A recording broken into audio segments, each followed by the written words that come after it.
Hello, beautiful people. You are now tuned in to the book chat where I share books that I am learning things from. I am sharing things from these books that resonate with me, and I'm just sharing all things reading on the book chat. And so I partnered this with my Journey Back to You podcast. So if you are interested and you're watching me on YouTube, you can just go listen to the audio on my podcast. And for those of you who are listening to me on my podcast, I welcome you to go over to my YouTube page if you would like to see my facial expressions, if you would like to see the physical book. If you just want to see me, you can go over to my YouTube page and you can see the video there. The links to all of that stuff will be in the show notes, okay? So that is the housekeeping things. So I am going to move along and go towards what this book looks like. So this is what her book looks like. Feeding the Soul, because it's my business, finding our way to joy, love, and freedom. And this book is by Tabitha Brown.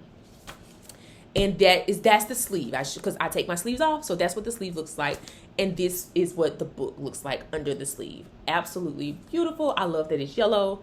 And I love that she has her famous, the picture that kind of gives you a picture of her and her hair, Donna, and her favorite thing. One of her favorite things, which are earrings. I love it. So that is what the book looks like. So before I jump into all the things and you're like, I don't know if I want to read this book, or you may be like, excuse me, y'all. You may be like, I do want to read this book, but give me a little bit before you give me what my thoughts are on it, what your thoughts are on it. So this is what I will share with you. I have a sticky note because I'm going to stay on task, y'all. So I will say that I feel like in this book, she normalizes spiritual things, and she doesn't make it so far-fetched. She doesn't extend. I feel like she gives her authentic approach, and I feel like she also is telling us this story in a way that keeps that thread going throughout the whole entire story.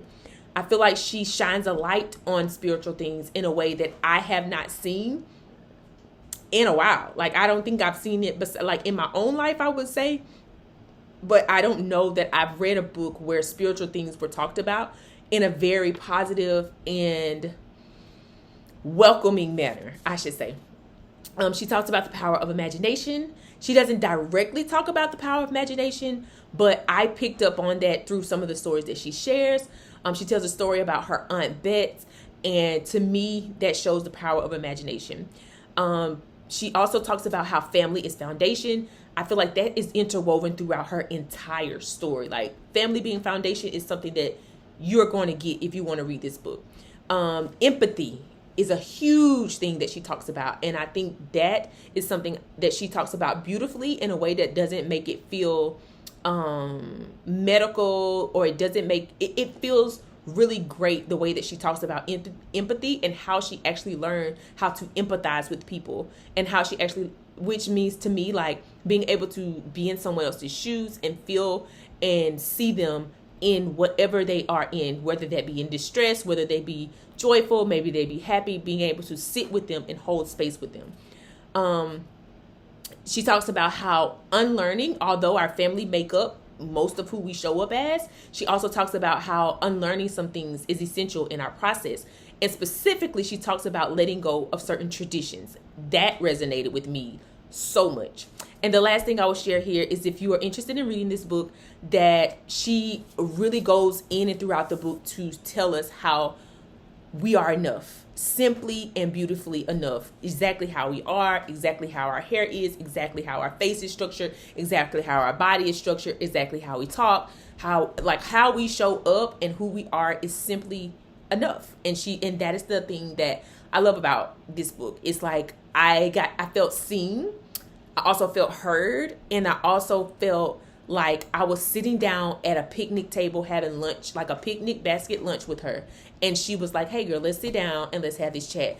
I probably had me a Topo Chico, and she probably had a vegan drink, and we were eating vegan snacks and food, and I was just enjoying her food while talking to her. I really enjoyed this book. And because I am working on my own book, this book was something that I held off to read until I got through a big chunk of my book. And so, excuse me, until I feel like something took my breath right there. until I got through a big chunk of my book, I didn't want to read her book. And so my friend was very patient with me, and in reading this book with me. And I'm so grateful because I read it with a friend, but another friend purchased it. Like her mom bought the book for me. Her mom and I both love Tab, and so it was a gift. And I got this gift back in, actually, let's see. I got this book as a gift in October 2021. And the beautiful thing I think about this is that I wasn't ready to read this book in October of last year. I was not ready.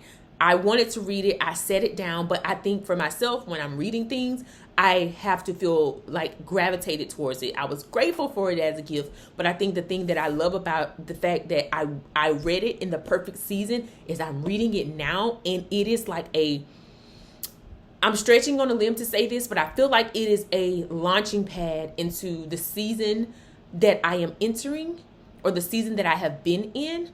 And it is like something I feel like I gotta marinate on. And I'm probably I told my friend today, I was like, I think I'm gonna read this. Maybe not in its entirety, but I'm gonna read this over and over. Because for me, there's certain things that she talks about that just resonate with me on a deep level, to the point where I'm like, I need to hear this again. I need to feel what I was like. I need to feel that emotion again. I need to be reminded to forgive in certain seasons and certain people. And right now I have nobody I need to forgive in my life, but I'm just saying, I don't know what paths I may cross. I don't know what things are about to come up. So if I get in a space where things like that are coming up, then I can go back to this book. So that is what I have to share. So if you're interested, you want to keep watching this video, or you want to keep listening to the podcast. If you're like, none of those things resonate with me, well, listen, you can go on to the next video. Okay, so here we are. We're going to jump in, because that's your business. And I feel so good about saying that, because she says that that's her whole thing. That's her whole thing. So before I jump into telling y'all that her chapters are a couple of her chapters go by the quotes that she says all the time. And so I'm going to tell you what those quotes mean, and then I'm going to jump into what came up for me as I was reading this book. So the first thing that she says is, hello there. Why hope, joy, and clarity are so very needed is what that means. That's your business means defining yourself and being okay with that. Have the most amazing day, choosing joy and living with intention. Don't you dare go messing up nobody else's means learning to walk in kindness even when the world doesn't feel kind. Like that, living without measurement. Very good. And you hear her say that usually she'll say something, and at the end of it, it's kind of like you say thank you and your name. She's like, say something, and she's like, very good.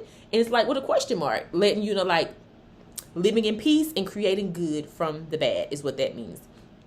So those are 6 of the quotes that she weaves in throughout her book. And then you'll see like the titles of she has 5 parts to this book, and I'm going to go through all 5. I'm so excited. And in here, she also goes through the part 1, part 2, and some of them are titled, that's your business, have the most amazing day, don't you go messing up nobody else's. So that's why I told you what these things mean.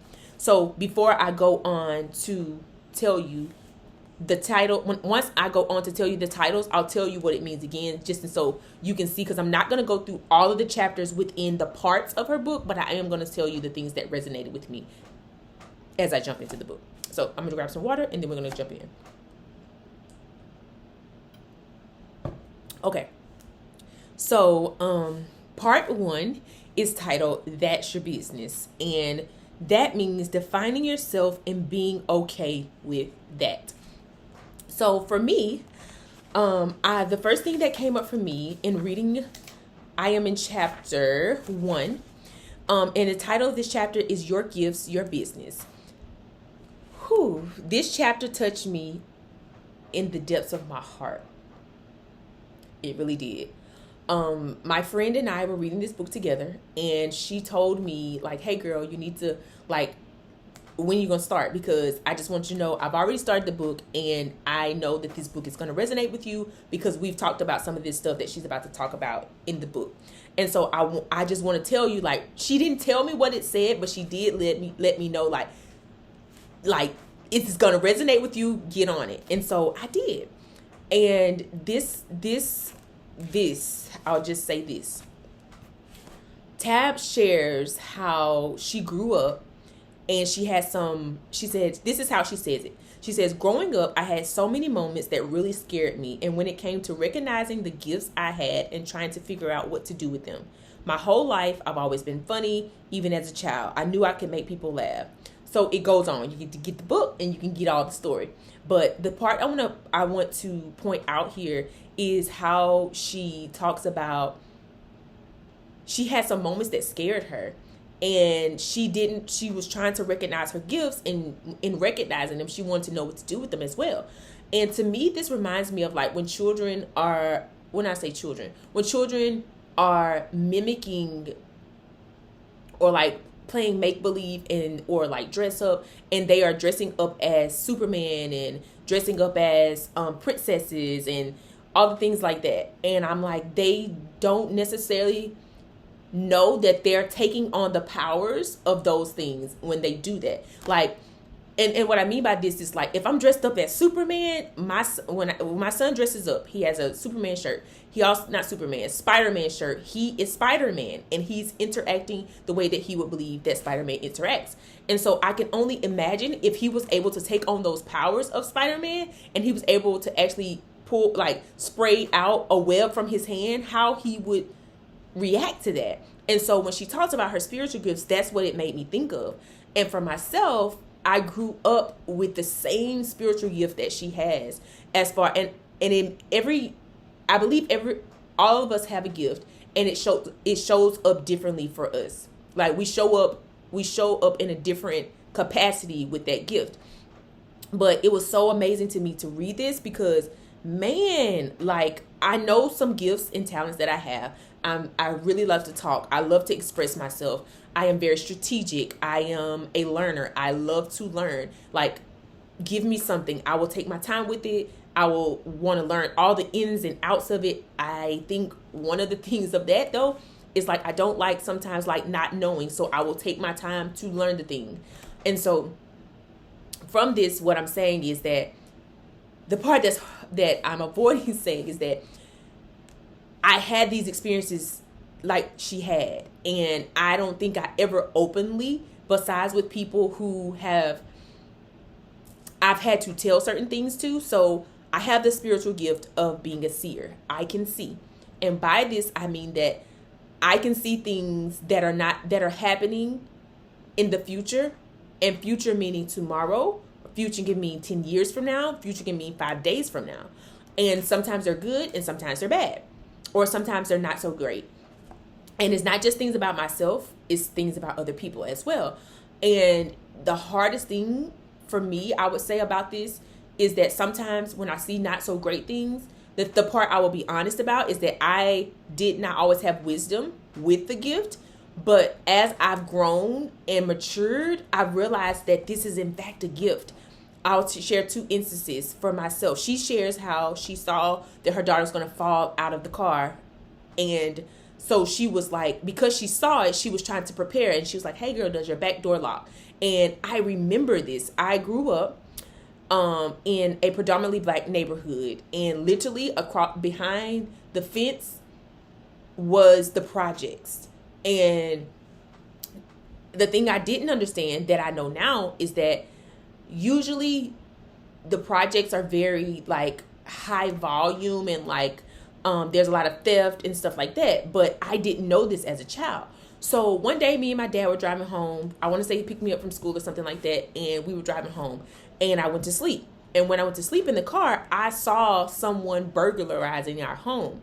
And I woke up like in a sweat and I'm like, oh my goodness, but I didn't say anything because I was like, if you've ever seen the movie Matilda, in the movie Matilda, it talks about how, like, it shows you how she's moving things with her eyes and stuff.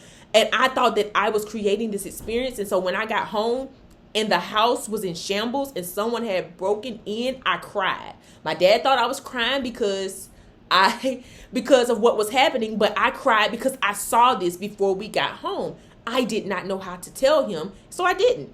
And so that was like when I don't remember, I was very, very young when that was happening. And so then let's fast forward several years. Let's fast forward. My teacher told me I should be an FBI agent because when we were going on a class trip, there was a student, but there was a student that I saw that was going to steal something when we were on the trip. So when I just told my teacher, like, hey, such and such had something in his pocket, because I saw it before we went to Dolphin Island Museum, Dolphin Island Sea Lab, and I saw it, and I thought I was going to be the tattletale. And at this grade, I don't think people do this anymore, but they will pin a tail on you if you are the tattletale. And I didn't want to wear the tail, but I was like, my teacher had told us beforehand, like, if you see somebody stealing something, then you need to tell me because we won't go on any more field trips. So I told because I was like, I want to go on more field trips. Not only did I tell because I wanted to go on more field trips, but I also had saw it before we got there. And the child I saw in my head was exactly the child who stole something, and he had something and the teacher couldn't find it in his pockets. He had hidden it in his sock. The only thing I saw was him grabbing it and not going to the register to purchase it. So I didn't see the full picture. And so when he put it, wherever he put it, I didn't see that it just ended there. And so I was like, oh my goodness, I'm going to tell my teacher this. So I told her, she was like, you should be an FBI agent. And at the time, I didn't take that as great compliment. I really didn't fully understand FBI. So I asked her, she told me what that meant. She's like, you have a really great eye for you to be able to see that he put this in his sock. And I was just like, I didn't see him steal it. I just knew somebody stole something. Wasn't a conversation I was able to have and give all the language to at the time. Like, I saw this in my mind before I saw it actually happen. But that was like a couple of years later. Let's fast forward into when I'm an adult. I'm at a church. There's two people and they are two different ages. And when I say two different ages, let's say that they are 15 and 21 at the time. And I see that they're getting married. And one of them was the pastor's daughter. So I'm like, if I get this wrong, if this what I'm seeing is wrong, first of all, right now, this is not even legal. And second of all, how am I going to tell his daughter, like the pastor's daughter, because I had this whole thing about that she's going to be married to this guy. I don't even know if they like each other. I don't even see them talk to each other. I don't know them. And I'm new to this particular church. And so I kept feeling it in my belly to say something to these people. And so I did. I talked to the guy and I pulled him to the side and I was like, hey, I have something to tell you. And he was like, okay. Went outside and he was like, what's going on? You kind of giggling. And I was giggling because I was so nervous about delivering this message. So fast forward, they are married today. They are married. But the hardest thing about that was that was growth for me in this gift, because at the time, like I said, I don't remember their exact ages, but they were not ages to where they could actually legally be together, like married. I don't know if it's legal, but like their ages were so far apart. But to this day, they are married. And so I waited years to see that the thing that I saw happen in my mind first, and then it actually happened in real life. To be completely honest with you, that was something I did not want to know. Like, I didn't want to know. I'm going to say this way. I did not care that these two people would be married. I just didn't. Like, I didn't know them. I was new. I probably had been at this church maybe not even a month for me to see this. And so I share those things to say, like, I was very afraid of this gift, just like she's describing. And I'm going to tell you what she says. She says, if I were to always tell people what I saw about their lives, they'd probably slowly back away from me. Their faces revealing their skepticism. But there also comes a point in your life when, in order to be authentic, you have to embrace all of what makes you who you are. As I come into adulthood, this gift of mine was something I couldn't ignore, even when I desperately wanted to. I can't control the visions or the dreams. They just happen.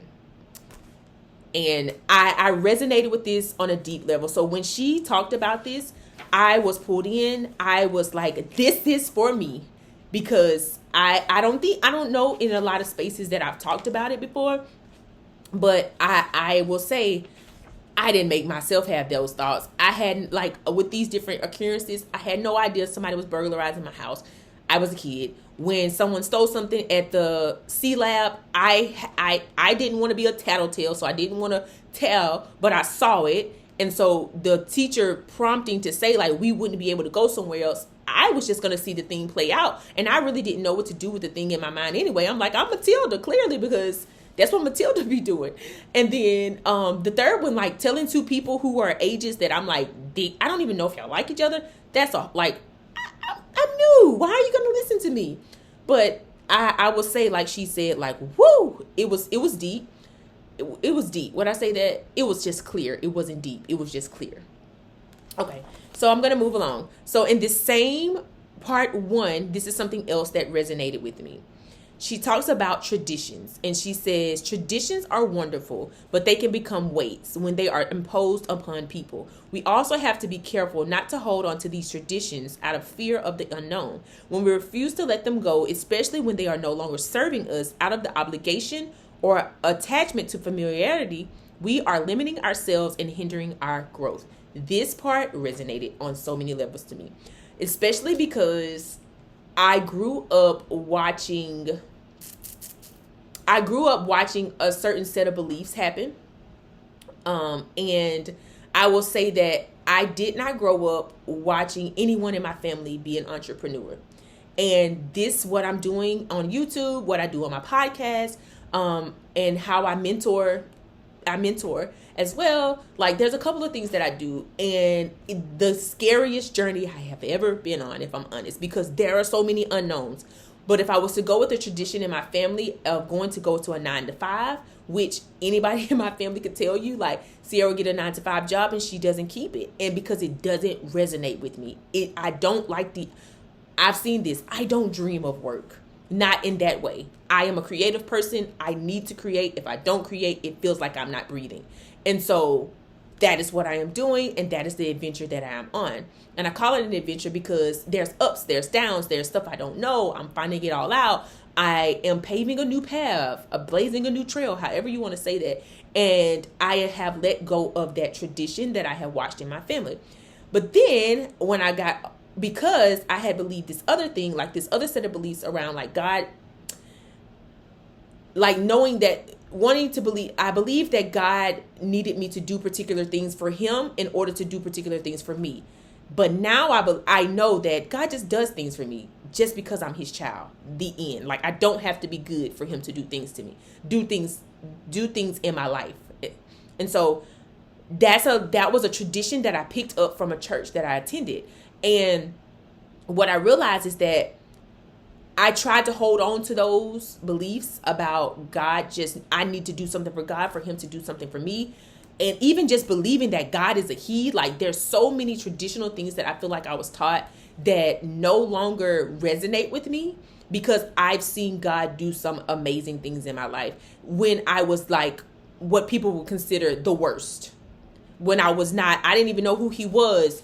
And I was just going through some horrific things in my life. And God was still like, boop. And I can say it was God because nobody knew some of the things I was going through.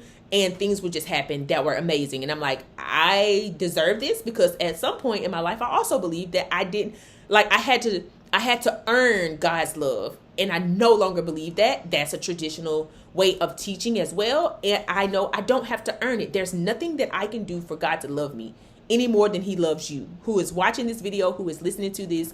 And even if you don't believe in God, even if you don't think that's a real thing, guess what?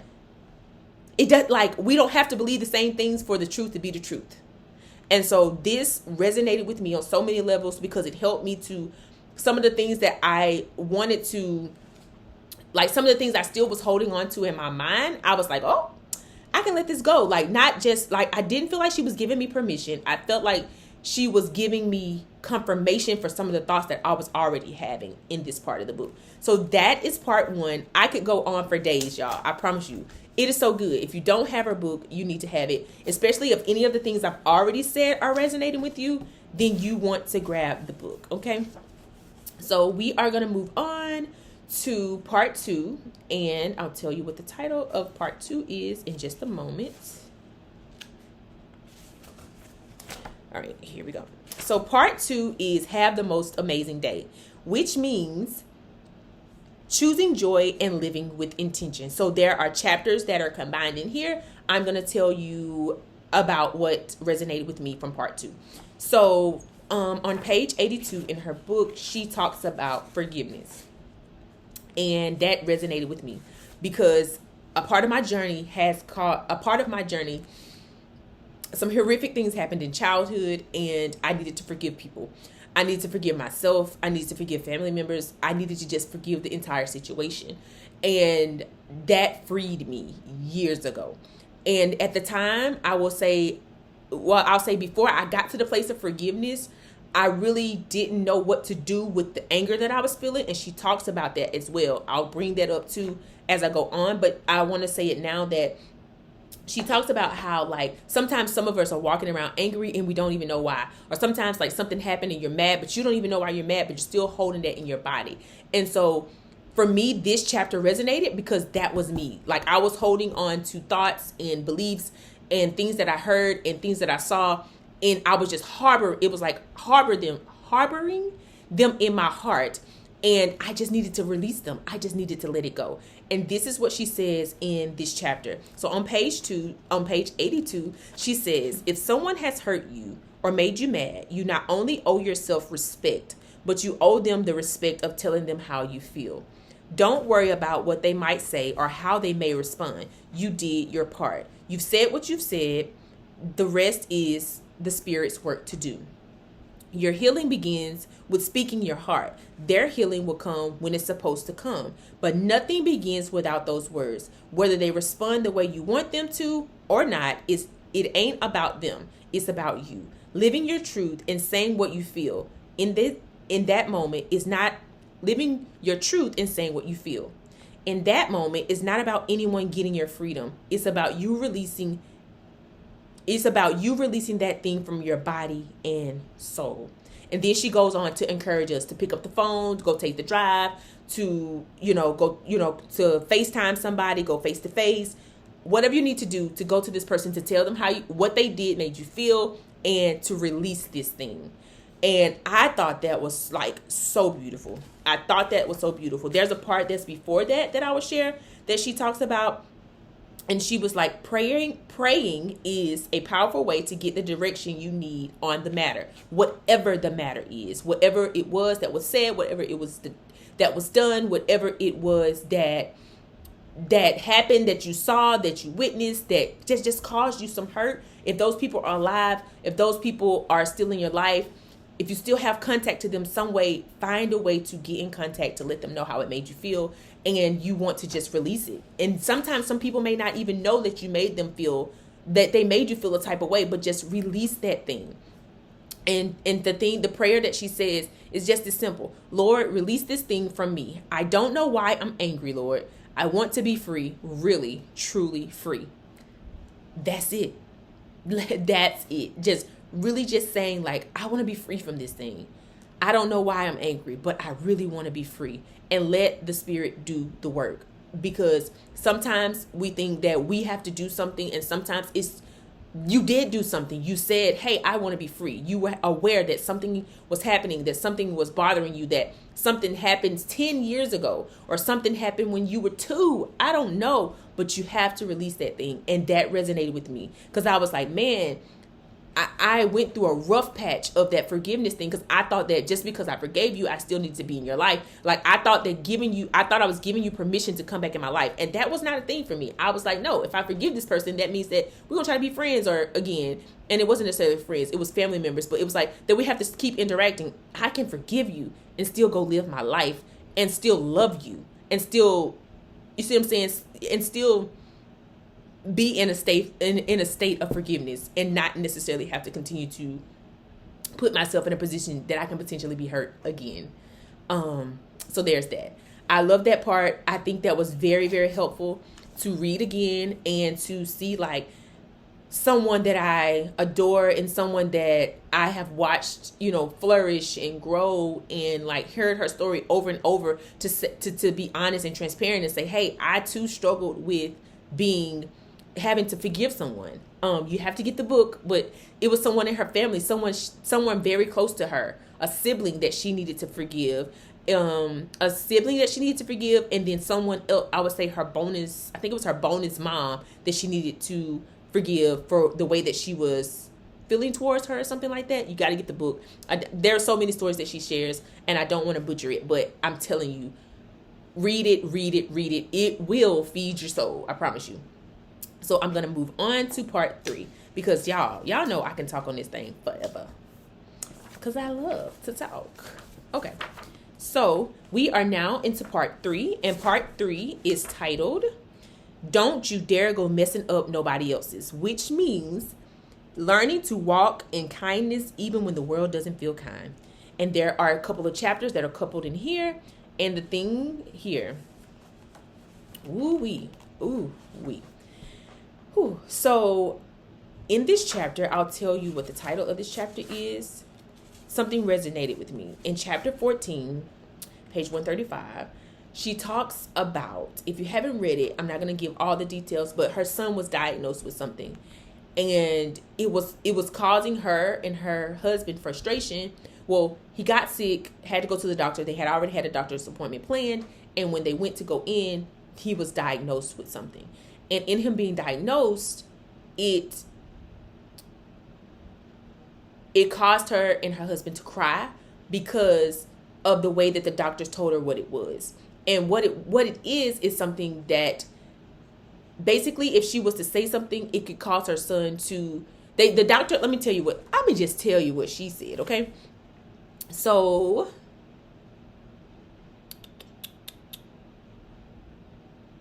first, she started to blame herself for what her son was experiencing. And then the doctor told her sometimes this thing that he's diagnosed with can be caused by genetics, and sometimes it can just be from anxiety. There's no real reason or source that can be identified. It just happens to a lot of children. So what his diagnosis, it just happens to a lot of children, and there's no real reason or no source. And so when the doctors were telling her this, she told her, she pulled her, the son stayed in the room, her husband came from work, and they stayed in a different room to talk about what was happening. And she told her, the doctor says, try not to overreact. He will be just fine. It's nothing major, and there's no reason to medicate. Just allow it to take its course and don't let it cause any anxiety in you.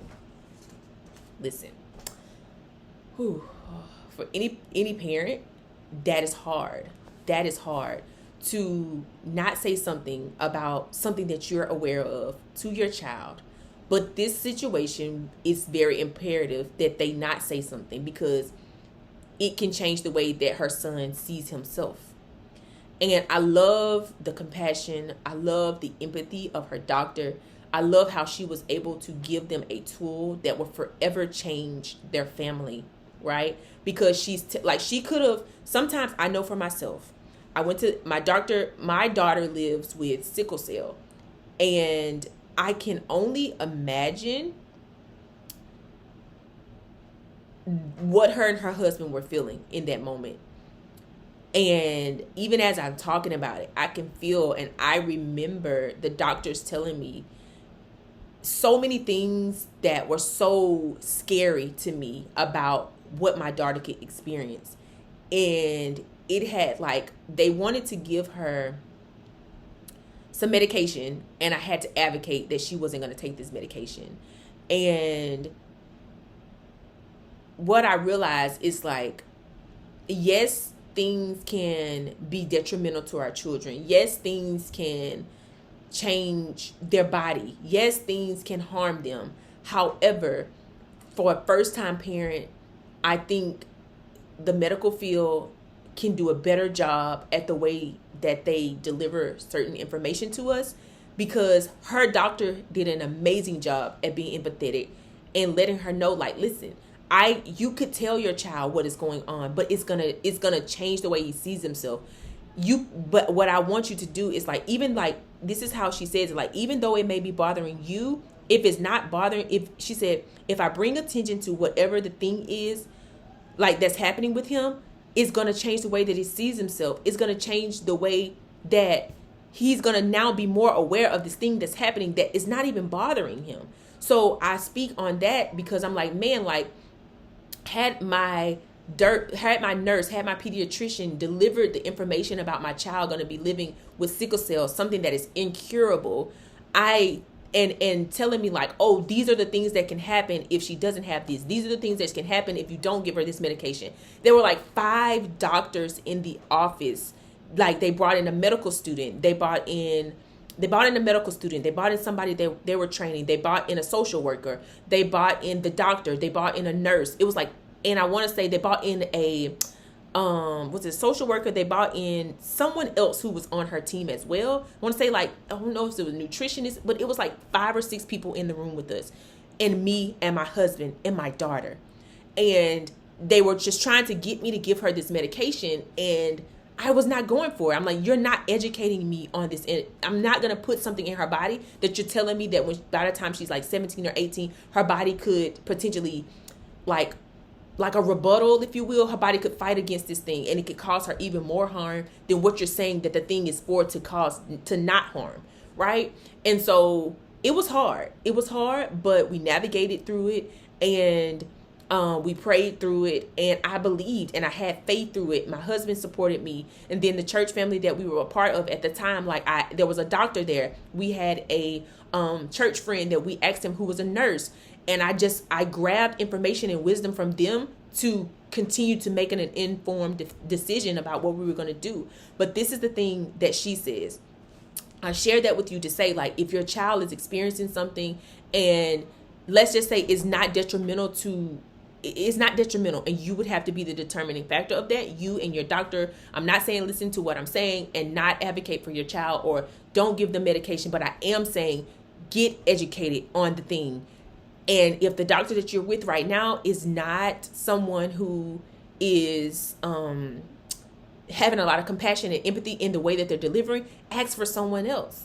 Or switch doctors. And I know insurances and all of this stuff can be a thing, but your child's life is valuable. Your child's health and your mental health, if it's causing more anxiety for you to go to the doctor than to actually get the help that you need, something has to change about that.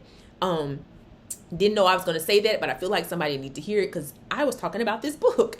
But this is what she says in this chapter on page 138.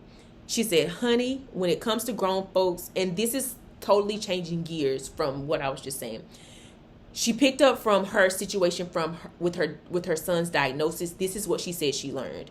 She was like, when it comes to grown folks, sometimes it's just good to mind our business in the most loving way possible. How someone who is a full-fledged adult lives their life is just not your business. Sometimes the things that happen to them are not our business, even if we see it, even if we notice it. If it's not causing them harm or inflicting pain on others, then honey, sometimes it just ain't our business. We have to stop attaching ourselves to other people's problems. Sometimes we are actually creating a problem that wasn't there in the first place. So all in a nutshell, she's saying, mind your business. Mind your business. And I think it was beautifully said there, because it's like sometimes we want to give suggestions, and I'll be honest, I am a person that I am still learning. Like every time somebody's telling you something, Sierra, they don't need you to give your wisdom. They don't need you to give your 2 cents. And because sometimes it may not just be wisdom that I'm giving. Sometimes I may be triggered, or sometimes I say triggered in a way of not necessarily medically triggered, or like my triggers, if you will. But I'm saying I'm saying triggered in a way that I may have experienced something like that, so I want to say something just because you're telling me this experience. Not everything that people are sharing with me, and what I'm learning in my relationships now is most of the time we just want someone to listen. We don't need you to say anything. We just need you to listen. And however long I need to sit in this, however long I need to navigate this, can you just navigate this with me? Whether I'm happy, whether I'm sad, whether I'm winning, whether I'm not. So that is what I pulled from that. And then my own life experiences. So here we are, part 3. We are on page 170, and this is the chapter called We Are Better Together. And on this one, she talks about differences. So there's lots of things she talks about how we are different, and we're going to have different religious beliefs. We're going to have different faith beliefs, and how we should live in love. This is the thing that resonated with me, and I pulled out from this is on page 170. Everybody isn't going to have the same beliefs as you. They aren't going to look like you, nor will they have had the same journey you've had. Be okay with that, okay? And this is the thing. For me, it's like, okay, as I reconstruct and have been reconstructing and developing what it looks like for me to be religious, spiritual, however you want to say it, I realized that, man, like I judged some people who didn't believe what we believed or didn't see things the way that we saw them. And as I decide and as I am on a spiritual journey, as we all are, I'm realizing like you gotta leave people alone and let people be where they are in the season that they are. Maybe God is not opening their eyes to that thing right then, right there. Maybe God wants this person to go through this journey so that they can tell people about the other side. Maybe that God did not cause this person to be sick. Maybe God is the person who, like, you just, like, maybe God is like waiting on this person to release certain things so that they can be in this space.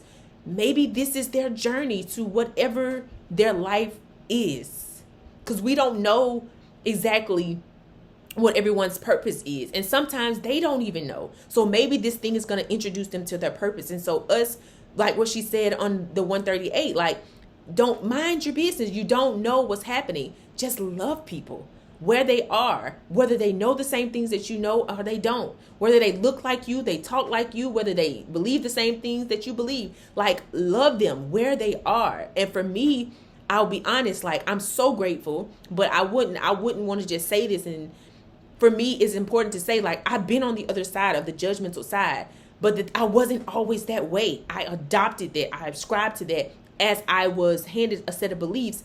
And I was like, I can't deal, like, this isn't true. Like, I know better than this. And this isn't it. And so I let him go. And I was like, oh, you got to go. I got to give you back to, I got to return to sender. And guess what I did? I returned to sender. And I began my own spiritual journey.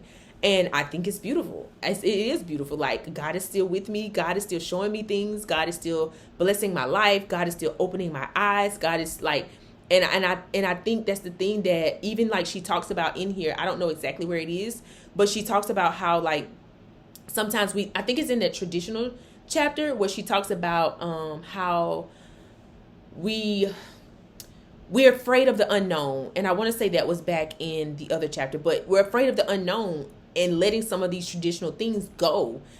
And you just don't know what it's going to be like. Is God still going to be with me? Is he like, if I do this, or if I wear this, if I talk like this, if I hang out with these people? And it's like, look, first of all, mind your business and let them mind theirs. And then second of all, we're all different. We're made to be different. Everyone isn't going to have the same beliefs as you. They aren't going to look like you, nor will they have had the same journey as you've had. You don't know where God is taking them. You don't know where their life is leading them to. It could be their very purpose for them. And I'm sure when people watched her journey, they may have, had these different thoughts. She doesn't share it, but as I read her book, I was like, I can only imagine people watching her go through this, what they were thinking. Like, and look where she is now. And I wouldn't say just now, but even where she started, when she started to eat differently. If the story was to stop there, and her body, and she just was released from the pain, that still is a beautiful story to me. However, God said, there is more that I need to do. I need to put you on this platform that you can tell people about me and share love and kindness. And I can go into all the things, but I'm just saying, like, mind your business, as Tab would say, and get to understand that God, like, everybody isn't going to have the same beliefs as you have. And that's a part of minding our business. That is part 3. I was going to share something else about part 3, but I think I want to end on that one for part 3. We're moving along to part 4. So at part 4, the title of this one is Like So, Like That. And this means living life without measurement. So the thing that resonated with me first is on page 191. When you choose to take your time on your journey, you may find the dream looks different than you imagined. It's still what you wanted. It's still a success, but you couldn't have ever pictured the shape and form of it. Listen, beautiful, beautiful, beautiful, beautiful. I love this, and this resonated with me because I have been developing my relationship with time, and I'm at a space now where I have this affirmation that I say that time is on my side. I am not in a rush. And because I'm a millennial, I think most of us as millennials, we've grown up where everything is like rushed, microwavable, and things can be quick, and like 5 ways to get to success. 5 things you need to do in the morning in order to get to this place. And what I realized for myself is I'm a very thorough person. I take my time. And I had gotten on the train of hustle and bustle. And I was like, you know what? This train ain't going where I'm trying to go. So I got to get off. I like to be thoughtful. I like to be thorough. I like to take my time. And then maybe think of something else, but we're not going to talk about that on this podcast. I like to take my time. And so with this, it really resonated because she was talking about time. And I was like, oh my goodness, Tab. Okay, get me together. Get me together. And this is page 195 for the next thing that I want to share about time. She said, here's the thing about rushing the process. And she's talking about how she's talking about how basically her dream happened in over 20 years. And she had been living with these dreams ever since she was a child. And people sometimes look at her story and see like, it's been brewing this whole time, basically, is what she's saying. And that, we don't have to rush it. Just ride the waves, and your dreams, continue to believe in them. I don't want to jump over into what else I have to say, but continue to believe in them, and they are coming. Like, we don't know what tomorrow holds, but continue to work. Because there's another quote in here, and I don't know if it's her quote or someone else. There's a saying stay ready so you don't have to get ready. So if you believe the thing is coming, do what you do, say what you say, connect who you're connecting with, because it's coming. It's coming. It's on the conveyor belt, and it's on its way to you, okay? So here's the thing that she says. Here's the thing about rushing the process. If I had decided that my success wasn't happening quick enough for me, then I would have quit. And all those blessings of today and tomorrow would have found someone else willing to wait. Baby, I was all right with waiting. Why? Because I knew it was coming. My dreams never lied to me. I love how she talks about her dreams as if it's a person, because it's a real thing. Our dreams are a thing. Like outside, like they're inside of us, but they're their own person, I believe too. And that's what I want you to know. You won't mind working and waiting if you truly believe the dream is going to come true. You have to know that you know. You have to say to yourself, I don't know when it's going to happen, but I know it's coming. So I'm not going to rush it. It is so true that better things come to those that wait, who wait. That resonated with me on a deep level because, like I shared, I've been on this journey, I will call it, for a while, for years. I shared on my podcast, I went to my first therapy session when I was 22 years old. I am 32, so that was a decade ago. And what I realized now is like what she's talking about, a lot of this resonates with me because I didn't have direction. I was the only person in my family going to therapy, had never heard of anybody talk about therapy in my family. And so I went and I was immature, and I basically told off my therapist and I stopped going. And the thing I realize now is like, I am back there again, not to the same therapist, but I'm back in therapy again. And not just that, but I had learned some things from my therapist and grabbed some other things from just life happenings that have led me back to myself, that have led me back to the place that I started. And as I'm on this journey, I know there's going to come a time, as I'm sharing on my podcast, as I'm sharing here on YouTube, that people are going to be looking for me to share with them things. And I do it already, if I'm honest, and I think I'm living it, but I know that it's going to expand. I know that it's not just where I am right now. And I want to say just, I know it's more than now. It's more than what I am doing right now. However, I feel like I'm on my training ground right now to be able to share a message of hope with women and to share with them, like, use your voice. go from, like, especially women who have been through abusive situations, whatever type that they may have, and help them to see, like, you can have your life. You can journey back to yourself. It's going to be hard. It's going to be hard AF. However, it is possible, and we don't have to accept the story that we lived. We can rewrite our stories. And so I'll be speaking this, and I know it from stages in every corner, every way that you can think of it. I'm going to box it in a shape of a circle, in a square, in a diamond, in however you think it can be said. I'm going to be saying, and I'm already saying it. And that is why, like, reading her book and, like, really getting there, I'm going to move on, but really getting there, I'm like, man, like, this is it. Like, I believe in the dream. I know that I'm not just getting on YouTube and sharing this stuff. If you go back to my first videos, you'll see, like, I was talking about art, and I think that is a part of my thing too, like helping people to use art to restore themselves and to restore their families and to restore their minds. Like, all of it is a part of the dream, but to see it and continue to believe in it has been a grappling thing, because I'm like, my life don't look like what I see. And I'm going to be honest, there are times where I have stopped believing in my dreams. There are times where I get emotional about it, because I'm like, I don't see these things happening. But I will say this, reading this book has shown me, like, continue to believe in my dreams. Continue to believe that these things are coming, that my work is not in vain, that I didn't know I was going to get emotional about this, but me believing in the fact that I didn't pick up a pen one day and start writing in a journal and it completely changed my life. And, like, believing that even though people told me that God doesn't hear a sinner's prayer, that I was writing prayers and my life changed. Like, I will have a book and it will sell out, and people are going to be so excited and their lives are going to change because of my pain. People's lives are going to be changed.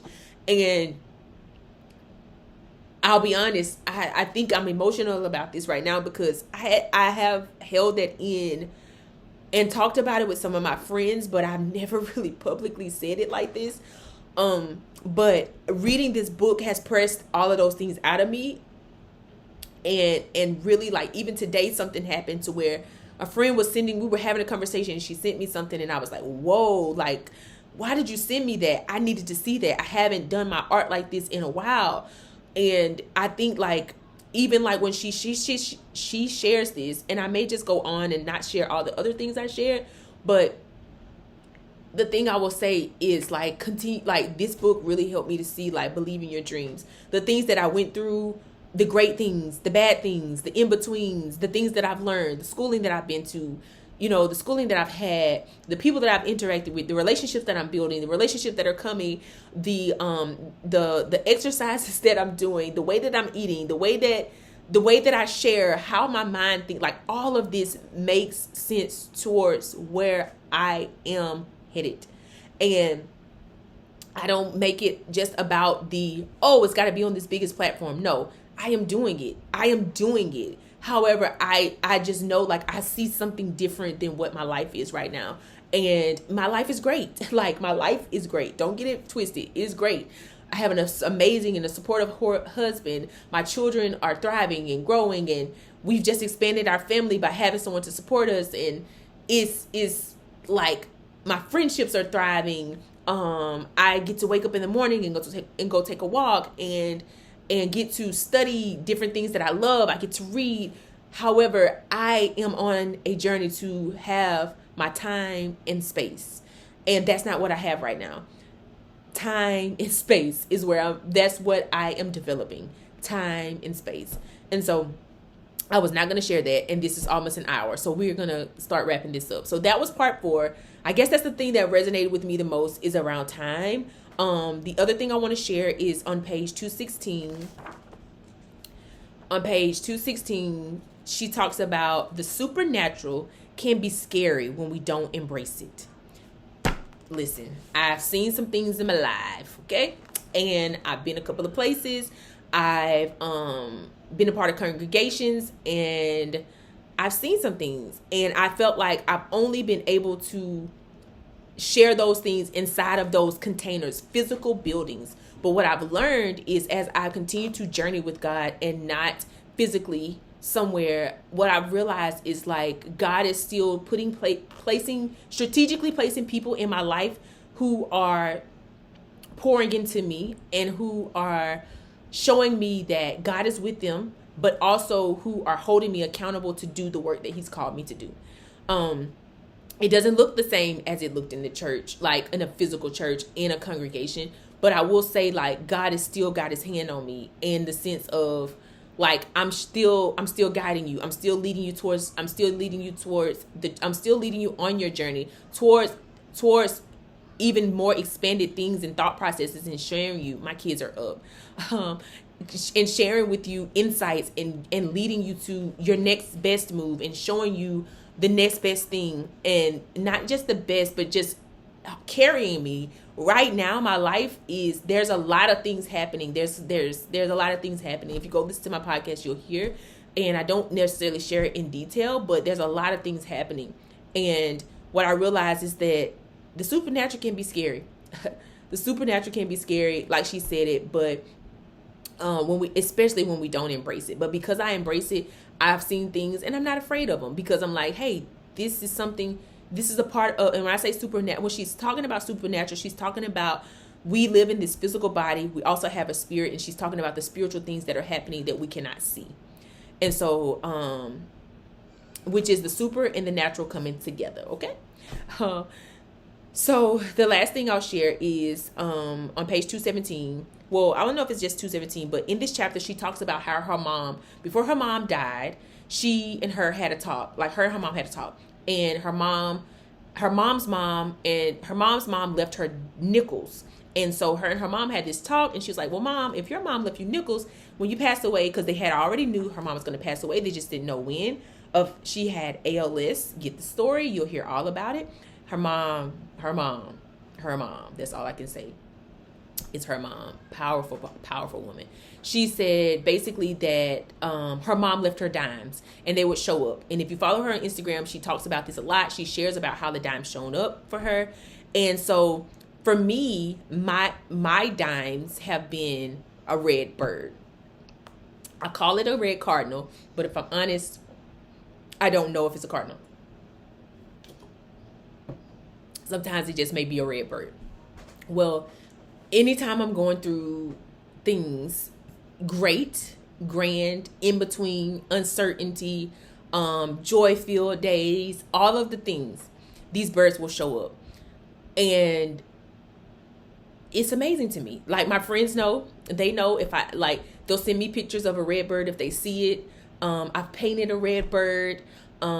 I know this bird signifies different things in different times, but if I'm really needing some comfort of some sort, or like, just say I had an amazing day, and my bird will just come and it'll just make the day even more like vibrant, even more delightful. And for me, it's like birds have just been, I'll be honest, the first time I noticed a red bird was me and my family were away in Virginia, and me and my husband and my daughter at the time.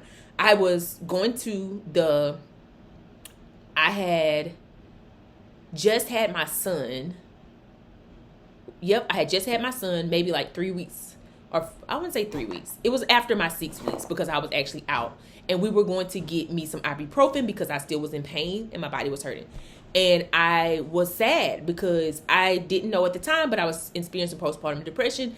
And I was just sad. And it would come in, it would come and it would go. It would come and it would go. And so we went to CVS Pharmacy. We were in Newport News, and we went to CVS Pharmacy. We drove up to the drive-thru. I had to show my ID. I remember this day, and I looked over in the bushes, and I saw a red bird. And it just there was just this overwhelming sense of like peace and calmness, and like everything's gonna be okay. And so ever since then, like, that's the first time I can remember ever seeing it. And I was away from my family and everything that I knew as far as like familiar things. And so to see that bird, I was like, man, like, and I took a picture, and I told my husband, I was like, did you see? He didn't see it, but I had taken a picture, so I showed it to him.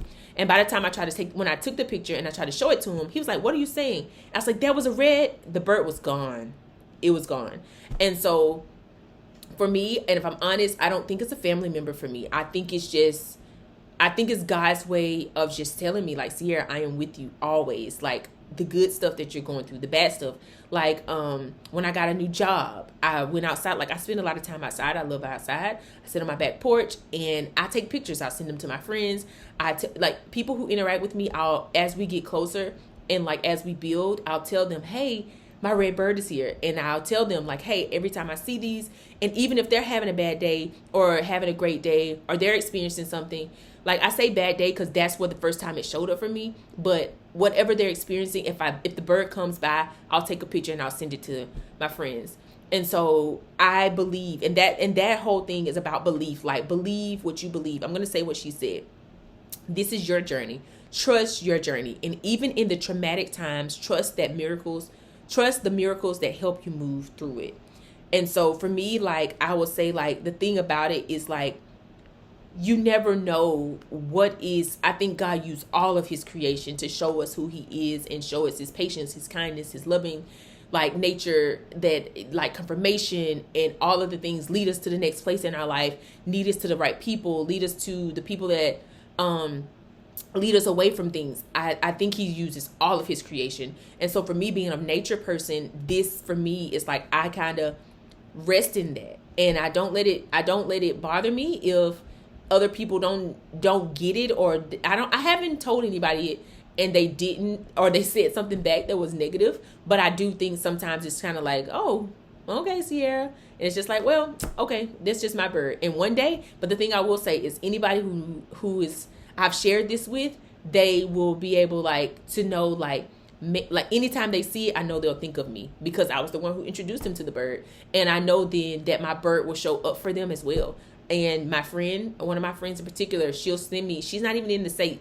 Both of them are not in the state. And they'll send me pictures of a red bird. When the red bird, she's like, oh, your bird is here today. I've had friends that I had disconnected from, and they had shared with me, like, hey, friend, the bird is here. And so there's, now that you heard it, you're going to start seeing the red bird. And when you're in a great state, when you are in between, when you're uncertain, when you're sad, when you're happy, the bird's going to show up for you too. I just believe that. So that is part 4. The very last part is part 5. And I talked about how the power of imagination. And I don't think I write down I just talked about the story, but I didn't write down the page. So you got to get the book. Part 5, let's go about what that is. Part 5 is very good. And very good means living in peace and creating good from the bad. So she had an aunt, Bets, and her aunt Bets was both deaf and mute. And she and her had this connection. And one day Tab was outside with her, I want to say some family members and some friends. And she was cursing. Like, she was saying bad words. And because her aunt was deaf and mute, she didn't think that she heard her because she's deaf and mute. But she always knew that sometimes, like, Tab and her had this relationship to where they still could communicate. She'd be watching her favorite show and she would kind of like, to what she's saying, or like, like she could kind of hear her aunt in that way. Like, her aunt could kind of mouth that, but not necessarily words, or like mute out words, or not mute out, pronunciate words, because she was mute. And so this particular day, when Tab's mom comes to pick her up, her aunt is mouthing to her mom that Tab was saying bad words. And so from that day on, Tab was like believing, like, before then she kept asking her, you can hear, right? And so she believed that her aunt could hear her. And I think that's so beautiful that she believed her aunt could hear her. And I think that's just the power of imagination, which as a child, you want to believe, like, I can talk, I can hear. So, and I'm sure Tab understood, like, that something was different about her aunt. But I love that even her creativity allowed her to still believe my aunt can hear me. Like, and to this day, I think she said, like, she still believes that she heard her. Now, she never, like, she asked her aunt, and she said her aunt, like, winked at her or something like that. But the thing is, to me, I'm like, that is beautiful that you believe that you can hear your aunt.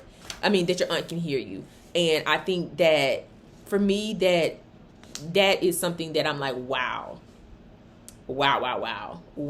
Like, that you can have such a beautiful imagination to even believe the impossible, right? Because I'm sure she knew, like, I think she had like a bad ear infection or something like that that caused it.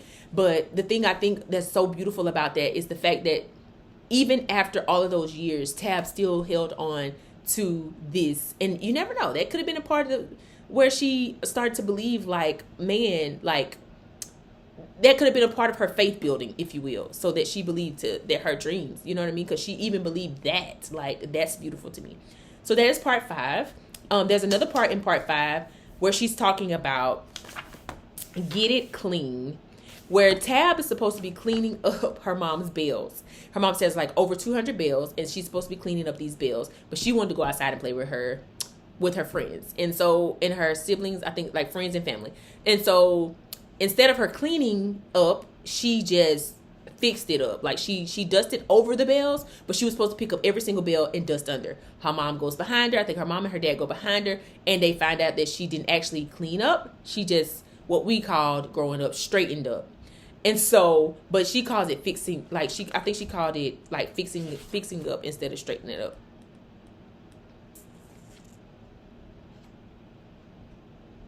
So I'll give you a little bit. She said, my mom and dad were standing in our living room. Mama said, what's your job in here? What's your responsibility? And she said, I said to clean and dust the bills, to dust the tables and stuff. Well, pick that bell up right there. She pointed to the silver painted cowbell, one of my favorites. When I picked it up, you could see the circle of dust on the table, a perfect ring. They both looked at me and said some version of, what is that? I said, dust. Then Mama said, pick up another bell. Pick up another one. I picked up 3 or 4 bells, and all you could see were the circles in the dust these circles in the dust on the table. I thought you dusted. I did. Mama said, no, you took a shortcut. You didn't want to do the full job. You dusted around the bells and you dusted on top of them. But you see how we knew what you did? All we did was pick it up to see if the evidence that you didn't do it right. All I could manage was, yes, ma'am, yes, sir. And so then her dad goes to her bedroom, and she had not cleaned up her bedroom. She straightened it up and kind of like put things, I want to say, like in the closet. And she was 9 years old at this time. And she said, nevertheless, her mom was saying, because if you just straighten up, that means if somebody sits on the couch, they might be able to look under the chair and see they might be able to look under the chair and see all the dust and socks and things you missed. Do you want somebody to sit on your bed and find a nasty pair of drawers under your chair? You don't want to be embarrassed about that. So then she then gave me a tutorial on what it meant to clean the house as opposed to just straightening it up. Lift up the chairs, lift the couches, lift your bed, clean everything under all those places. Put everything away. Wash, fold, and put away your clothes. Vacuum the carpets, mop the floors. Pick up each bell. Mama taught me that you should never have to worry about being embarrassed about what guests may find when they come over if you truly clean up. So the lesson that she learned here is cleaning up our lives means we have to face all that dirty stuff. All those things that have piled up in our hearts and minds that can be uncomfortable for sure.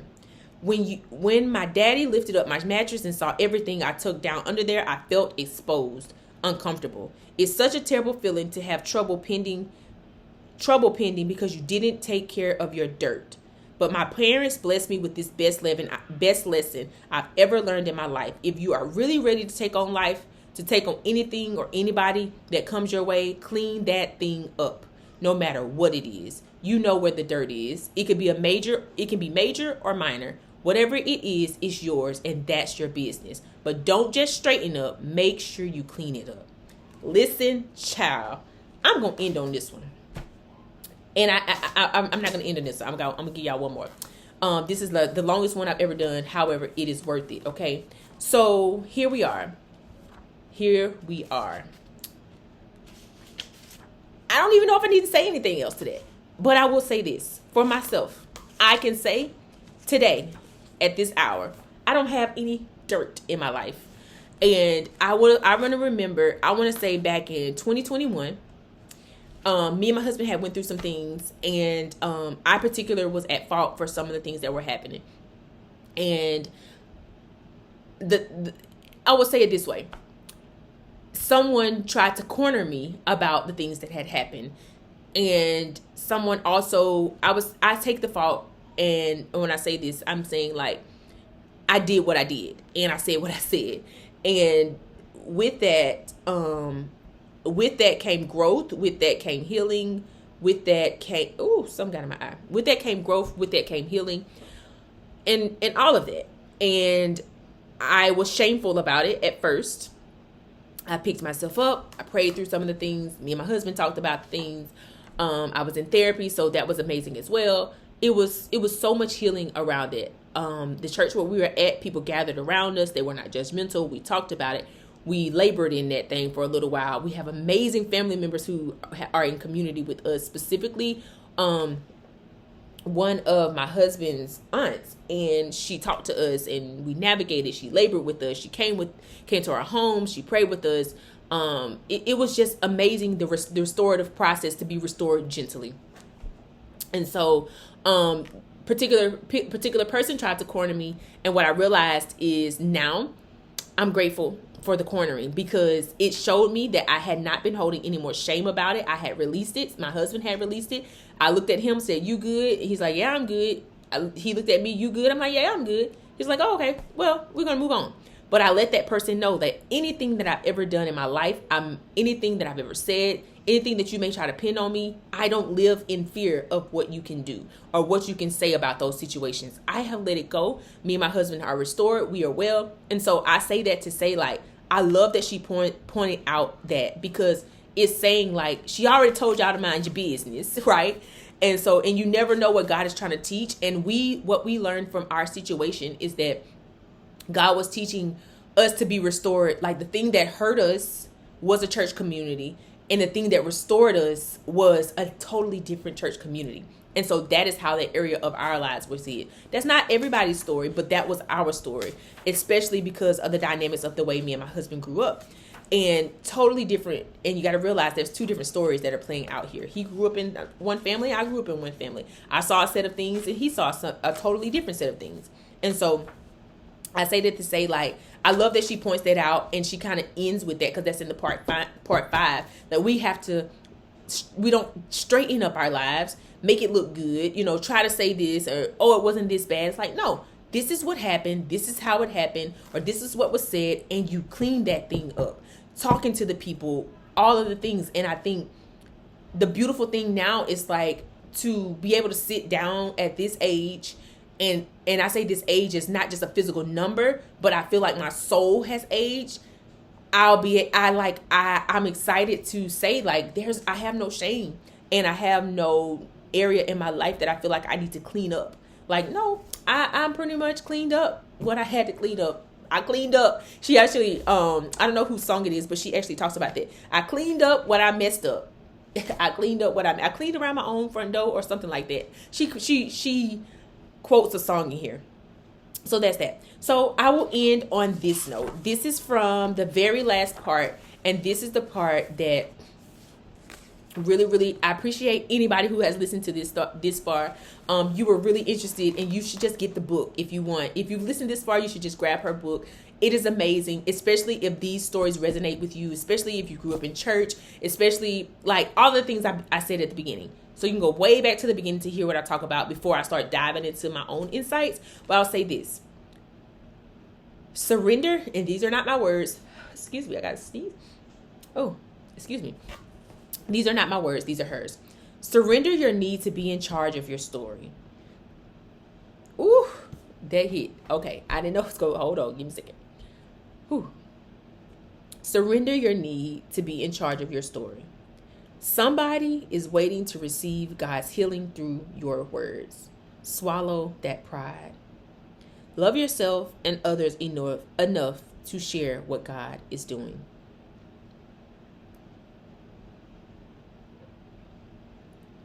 Y'all, I read this entire book. I listened to it as well. And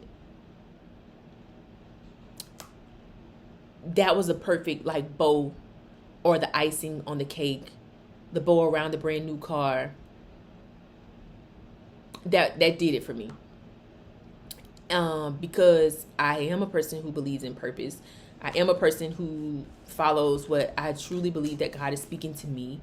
And so when she says to surrender my need to be in charge of my story, that somebody else is waiting to receive God's healing through my words, that put me in a space to be like, okay, Tab, I'm not just gonna read your book, because I've been that, and I'm done. So I'm done with all that I'm gonna say as far as like share from the book. I'm just gonna give this, and I'm gonna be finished. But what I realized is that I had been sitting on the story for very long. Not about to tell y'all that story right now, but and to someone I've watched and listened to, and her stuff has resonated with me on different levels, I realized, like, man, the power in telling your story. There's another part of her story that I do not share for specific reasons, because I don't know who all is listening, and it can be triggering, and it's something that is similar to my story as well. And so what I realized from her story is, like, sometimes God will use somebody else's life, let them live it, and they will write a book that will, in fact, help you to go to where you're supposed to go. And I've read books about money. I've read books about relationships. I've read books about who people say God is. I've read books like about Rich Dad, Poor Dad. I've read books about I've read Untamed, about, getting, basically I think it's a book about getting back to yourself. And I've read books about getting out of your own way. I've read books about joy. I've read books about trust. However, I hadn't read a book that really got to the core of who I am.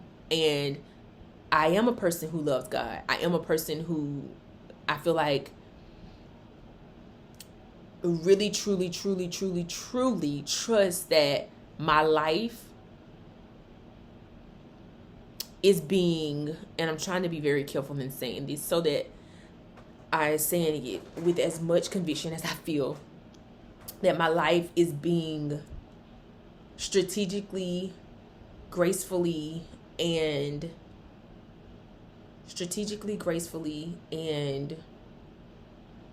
purposefully planned out for me, and I'm watching it unfold every single day. And so, and it's full of grace, and it's full of mercy. It's full of I would say making mistakes and learning from them, and relational richness. And some of the things that I see in my mind, I don't see them physically in my life. However, I see them spiritually. I see them in the unseen world, I would say. And I am walking my path towards those things and calling those things into my life before I see them actually here. And so reading her book really changed me. I wouldn't say it changed me in a way.